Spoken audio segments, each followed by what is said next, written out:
আজকে আমি আপনাদের সাথে ব্রেড এবং ডিমের সংমিশ্রণে তৈরি করে দেখাবো খুবই সহজ এবং মজাদার একটা পিৎজা রেসিপি। এর জন্য এখানে আমি একটা মিক্সিং বোল নিয়ে নিয়েছি। এখন এর মধ্যে আমি 3টা ডিম ভেঙে নিব।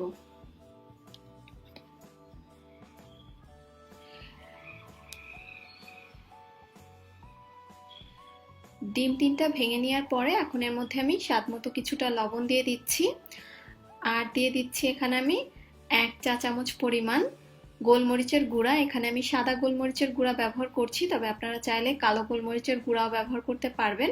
আর গোলমরিচ না থাকলে সামান্য একটু লাল মরিচের গুঁড়া ব্যবহার করলেও হবে।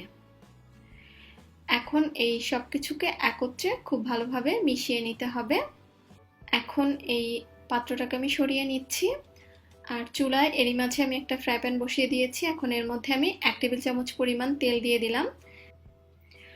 এখন ডিমের মিশ্রণটা তেলটা গরম হওয়ার পরে দিয়ে দিলাম। ডিমের মিশ্রণটা ঢেলে দেওয়ার পরে এর উপরে দিয়ে দিতে হবে নর্মাল ব্রেড বা পাউরুটি, যেটাই আমরা বলি না কেন সেটা। এখানে প্রথমে আমি 2টো স্লাইস দিয়ে নিলাম এবং 2টো স্লাইস দেওয়ার পরে সাইডের যে ফাঁকা অংশগুলো আছে সেগুলোতে আমি ছোট টুকরো করে কেটে নিয়েছি, সেই অংশগুলো দিয়ে ফ্লাপ করে দিব। মূল কথা হচ্ছে ডিমের চারপাশে ব্রেড দিয়ে এটাকে ঢেকে দিতে হবে যাতে করে কোনো সাইড ফাঁকা না থাকে। সো সাইডগুলো আমি ছোট ছোট টুকরো করে ব্রেড কেটে রেখেছিলাম, সেটা দিয়ে ঢেকে দিচ্ছি। এখন এভাবেই লো আঁচে এটাকে 2 থেকে 3 মিনিটের জন্য রেখে দিতে হবে যাতে করে ডিমটা একটু শক্ত হয়ে সলিড হয়ে ব্রেডটাকে আটকে নিতে পারে। এই তো 2-3 মিনিট পরে এখন আমি সাইডটাকে ভালোভাবে ছাড়িয়ে নিচ্ছি। সাইডটাকে ছাড়িয়ে নেওয়ার পরে এবার আমি এটাকে উল্টে দিচ্ছি 2টো চামচের সাহায্যে। উল্টে নেওয়ার পরে একটু চেপে দিচ্ছি। এখন এর উপরে আমি দিয়ে দিচ্ছি 3 টেবিল চামচ পরিমাণ পিৎজা সস।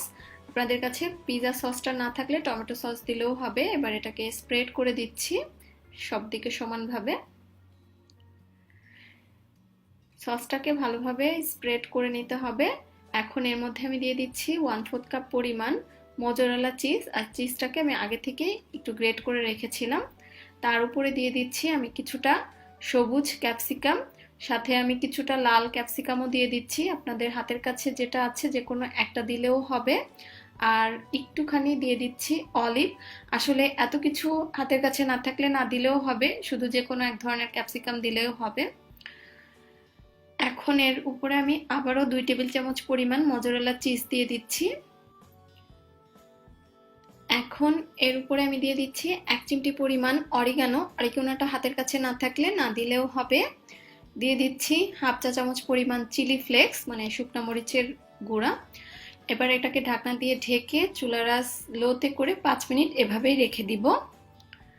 5 মিনিট পরে আমি ঢাকনাটা খুলে নিলাম, আর এরই মাঝে কিন্তু চিজটা ভালোভাবে মেল্ট হয়ে গিয়েছে। যখন চিজটা ভালোভাবে মেল্ট হয়ে যাবে ওই পর্যায়ে বুঝতে হবে এটা হয়ে গিয়েছে।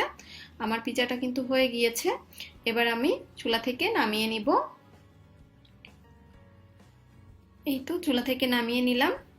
চুলা থেকে নামিয়ে নেওয়ার পরে আমি এবার একটু আপনাদেরকে কেটেও দেখিয়ে দিব যে এটা কেমন হয়েছে। এখন আমি একটু কেটে নিচ্ছি।